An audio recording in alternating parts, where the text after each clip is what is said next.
Hello students, welcome to doctor B R Ambedkar open university. ఈరోజు sociology degree second year third సెమిస్టర్లోని సామాజిక అంశాలు అనే ఒక పాఠ్యాంశాన్ని మనం చర్చిస్తున్నాం. ఇందులో ముఖ్యంగా పేదరికం లేకుంటే పావర్టీ అనే విషయాన్ని మనం లోతుగా పరిశీలన చేద్దాం. ఏంటి అసలు పేదరికం అంటే ఏమిటి, లేకుంటే మన దేశంలో ఎంతమంది పేదరికంలో ఉన్నారు, అసలు ఈ పేదరికానికి సంబంధించినటువంటి ఏమైనా అధ్యయనాలు జరిగాయా, జరిగితే వారిచ్చినటువంటి సిఫార్సులు ఏమిటి, ఇలాంటి అంశాలన్నింటినీ కూడా మనం ఈరోజు ఈ సబ్జెక్టులో చర్చించడం జరుగుద్ది. అసలు పేదరికం అంటే ఏమిటి?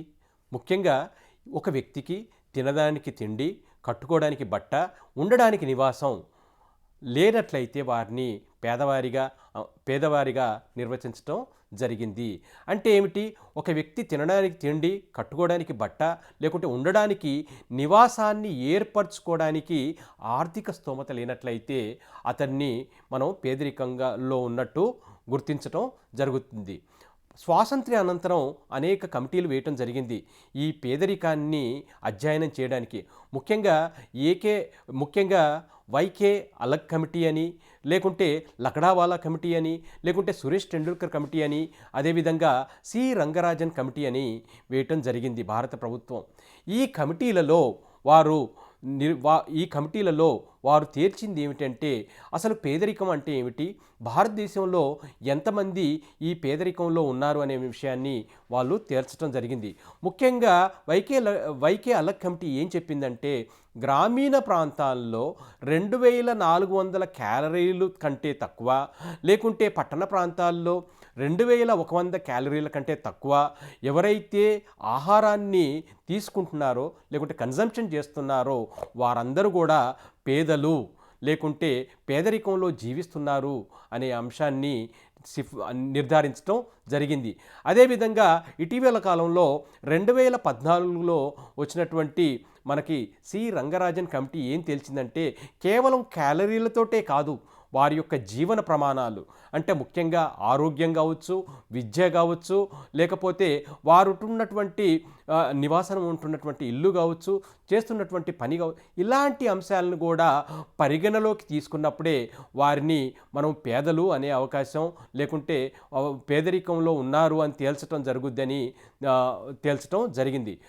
ముఖ్యంగా మన దేశంలో చూసినట్లయితే పంజాబ్ అండ్ హర్యానా లాంటి రాష్ట్రాల్లో పేదరికం చాలా తక్కువగా ఉందని వివిధ అధ్యయనాలు మనకు చెబుతున్నాయి. అదేవిధంగా బీహార్ మరియు ఒడిశా లాంటి రాష్ట్రాల్లో అత్యధికంగా పేదలు ఉన్నట్టు నిర్ధారణకు వస్తుంది. కాబట్టి ఈ పేదరికానికి గల కారణాలు ఏమిటి అనే విషయాన్ని కూడా మనొకసారి ఈ పేదరికానికి గల కారణాలను కూడా ఒకసారి మనం అధ్యయనం చేయాల్సి ఉంటుంది. అయితే గతంలో ప్లానింగ్ కమిషన్ ఈ పేదరికానికి సంబంధించినటువంటి వివిధ అధ్యయనాలు చేసేది.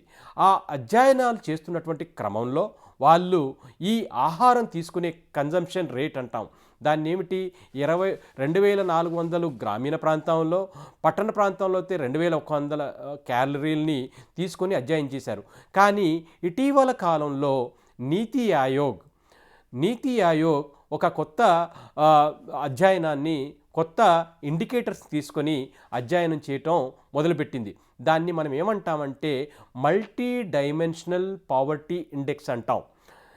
నీతి ఆయోగ్ తీసుకున్నటువంటి పారామీటర్స్ ఏమిటి అంటే గనక వారు ఒక 3 సబ్జెక్టులను తీసుకోవటం జరిగింది. ఆ 3 మేజర్ టాపిక్స్ తీసుకొని అందులో 12 ఇండికేటర్స్ ఉంటాయి. మరి ఈ 3 సబ్జెక్ట్స్ ఏమిటి అనే విషయాన్ని అంటే ప్రస్తుత కాలంలో నీతి ఆయోగ్ పావర్టీకి సంబంధించినటువంటి అంశాలను ఏదైతే చూస్తుందో అది ముఖ్యంగా ఆరోగ్యం పైన, అంటే ఒక వ్యక్తి కానీ ఒక కుటుంబానికి ఆరోగ్యం ఏ విధంగా ఉంది అనే అంశాలను లోతుగా పరిశీలన చేస్తుంది. ఇక రెండవది ఏమిటి అంటే కనుక విద్య, ఆ కుటుంబంలో విద్య ఏ విధంగా ఉంది, వాళ్ళకి ప్రైమరీ ఎడ్యుకేషన్ ఉందా, సెకండరీ ఎడ్యుకేషన్ ఉందా, లేకుంటే హయ్యర్ ఎడ్యుకేషన్ ఉందా అనే విషయాన్ని కూడా చూస్తుంది. ఇక మూడవ అంశం ఏమిటంటే కనుక జీవన ప్రమాణాలు, అంటే వారికి ఏ విధమైనటువంటి cooking gas, for example gas facility ఉందా, లేకుంటే ఎలక్ట్రిసిటీ ఫెసిలిటీ ఉందా, లేకుంటే వాళ్ళకి మిగతా ఏ ఏ అంశాలపైన, అంటే వాళ్ళకి సొంత ఇల్లుందా, సొంత ఇల్లుంటే కనుక అది కచ్చా ఇల్లా, పక్కా హౌజా అనే అంశాలని కూడా పరిగణలోకి తీసుకుంది. అంతేకాకుండా వారికి వారికి శానిటేషన్, ముఖ్యంగా శానిటేషన్ ఏ విధంగా అంటే వారికి పారిశుద్ధ్యానికి సంబంధించినటువంటి టాయిలెట్ ఉందా, ఇలాంటి అనేక అంశాలని పరిగణనలు తీసుకొని వారిని పేదలుగా, లేకుంటే నిరుపేదలుగా, లేకుంటే పేదరికానికి తక్కువగా ఉన్న వ్యక్తులుగా అంచనా వేయడానికి దోహదపడుతుంది. ముఖ్యంగా ఈ పేదలు లేకుంటే పేదరికానికి గల కారణాలు ఏమిటి, మన దేశంలో చూసినట్లయితే ఏమిటి అనే విషయాన్ని మనం ఒకసారి పరిశీలించాల్సిన అవసరం ఉంది.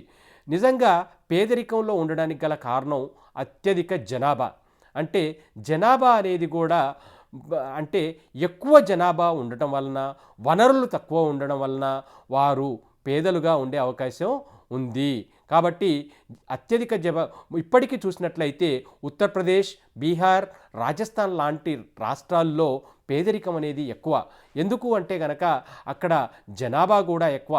ఒకే కుటుంబంలో 10 నుండి 12 మంది సభ్యులు ఉండటం వలన వారికి వచ్చేటటువంటి అంటే ఒక లిమిటెడ్ ఆదాయం వలన వారు పేదరికంలో ఉండడానికి దోహదపడుతుంది.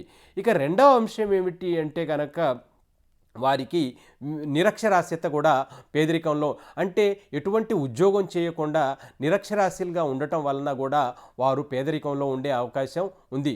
ఇంకొకటి ఏంటంటే వ్యక్తిగతంగా ఎటువంటి పనులు చేయడానికి ఇష్టం లేకపోవటం. అంటే ఏమిటి, కొన్ని సమాజాల్లో మనం చూస్తూ ఉంటాం, వారు ఎటువంటి పనులు చేయడానికి ప్రేరణ ఉండదు, పనులు చేయడానికి కూడా ఇష్టపడరు. అలా చేయకపోవటం వలన ఆ కుటుంబాలు నిగూఢంగా పేదరికంలోకి నెట్టివేయటం జరుగుతూ ఉంటుంది. కాబట్టి అది కూడా ఒక ఇండికేటర్ అయి ఉంటుంది. ఇక ముఖ్యంగా ఇంకొకటి ఏమిటంటే నిరుద్యోగం.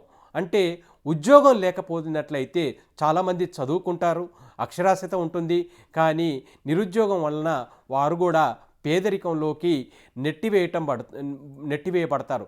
అదేవిధంగా అనారోగ్యం, ఒకే కుటుంబంలో అనారోగ్యపరమైనటువంటి సమస్యలు ఎదురవడం వలన ఆ కుటుంబం వైద్య ఖర్చుల కోసం వారు వెచ్చించడం వలన ఎంతో కొంత సంపాదించుకున్న ఆస్తుల్ని వారు వైద్య ఖర్చులకు ఉపయోగించడం వలన వారందరూ కూడా పేదరికంలోకి నెట్టివేయబడతారు. కాబట్టి ఇది కూడా ఒక అంశం. ఇంకొకటి ఏమిటి అంటే కనుక ప్రకృతి వైపరీత్యాలు. కొన్నిసార్లు సునామీలు కావచ్చు, తుఫానులు కావచ్చు, వరదలు కావచ్చు, అకాల వర్షాలు కావచ్చు, ఇలాంటివన్నీ కూడాను వారిని పేదరికంలోకి నెట్టివేయటం జరుగుద్ది. కాబట్టి ఈ పేదరికాన్ని తగ్గించడానికి కేంద్ర రాష్ట్ర ప్రభుత్వాలు స్వాతంత్ర్యం అనంతరం అనేక సంక్షేమ అభివృద్ధి కార్యక్రమాలు చేపట్టడం జరుగుతూ ఉంది. కేంద్ర రాష్ట్ర ప్రభుత్వాలు ఈ పేదరికాన్ని నిర్మూలించడానికి, లేకుంటే పేదరికాన్ని తగ్గించడానికి అనేక సంక్షేమ అభివృద్ధి కార్యక్రమాలు చేపట్టడం జరిగింది. అందులో ముఖ్యంగా Mahatma Gandhi national rural employment guarantee scheme, అంటే గ్రామీణ ప్రాంతాల్లో మనం ఏమంటామంటే 100 రోజుల పని అని అంటాం. అంటే పేదలకు పని అందటం లేదు కనుక కనీసం 100 రోజుల పని కనుక పేదలకు పని అందటం లేదు కనుక కనీసం 100 రోజుల పని ఇచ్చినట్లయితే వారు పేదరికం నుంచి బయటపడతారనేది ఒక ప్రభుత్వ ఉద్దేశం. రెండవది ఏమిటంటే national old age pension scheme, అంటే వృద్ధులందరికీ కూడా కేంద్ర ప్రభుత్వం, రాష్ట్ర ప్రభుత్వం ఓల్డ్ ఏజ్ పెన్షన్ ఇవ్వటం జరుగుతుంది.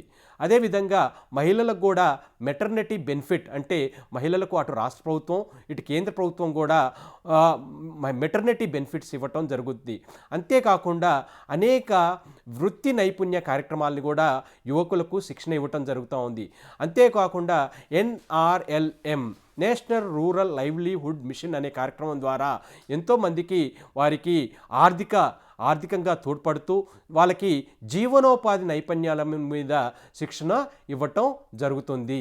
కాబట్టి ఇలాంటి కార్యక్రమాలన్నింటినీ కూడా పట్టణంలో కూడా పేదరికం నుంచి తీసుకురావడానికి అనేక కార్యక్రమాలు చేపట్టడం జరుగుతుంది. కాబట్టి ఈ కార్యక్రమాలన్నీ కూడాను మనం లోతుగా అర్థం చేసుకున్నట్లయితే ఎవరైతే పేదలు ఉన్నారో వారందరినీ కూడా పేదరికం నుంచి బయటికి తీసుకురావడానికి ఈ కార్యక్రమాలు ఎంతగానో దోహదపడతాయి. కాబట్టి మీరు ఇంకా మన బిఆర్ అంబేద్కర్ ఓపెన్ యూనివర్సిటీ ద్వారా తీసుకున్నటువంటి పాఠ్యపుస్తకాలని ఇంకా కొంత లోతుగా చదివినట్లయితే ఈ అంశాలపైన మీకు మరింత సమాచారం దొరికే అవకాశం ఉంటుంది.